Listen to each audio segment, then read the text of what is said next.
Sinigurado ng DOTR Assistant Secretary for Right-of-Way and Site Acquisition IC Calaguas ang kanilang commitment king makapanahong pamangumpleto ng NSCR at MMSP. I report.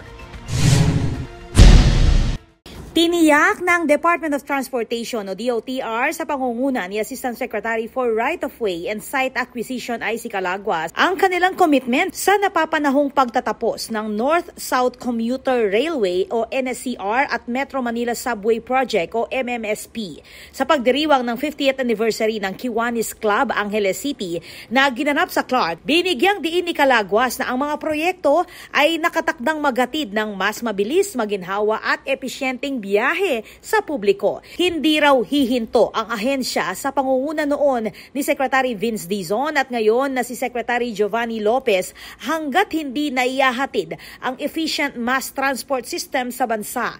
Ayon kay Calaguas, alinsunod ito sa direktiba ni Pangulong Ferdinand Marcos Jr. kay DOTR Acting Secretary Giovanni Lopez na pabilisin ang mga proyekto upang mapabuti ang transport infrastructure ng bansa at mapalago ang ekonomiya. Inaasahang maging operational ang NSCR North segment sa unang quarter ng 2028 habang matatapos naman ang South segment mula Solis hanggang Calamba pagsapit ng 2032. Target ding makumpleto ang MMSP sa parehong taon. Malugod namang tinanggap si Calaguas ng Kiwanis past President Roldan De Leon, incoming President Regina De Leon at Trustee Toto Gonzales. Pinuri rin ni Calaguas ang Kiwanis Club Angeles City sa kanilang 50 taong serbisyo sa komunidad at dedikasyon sa paglilingkod sa kapwa. Ako po, Patricia Mamangon para King News Force Pampanga. Balitang tutuking Balen, susuyo.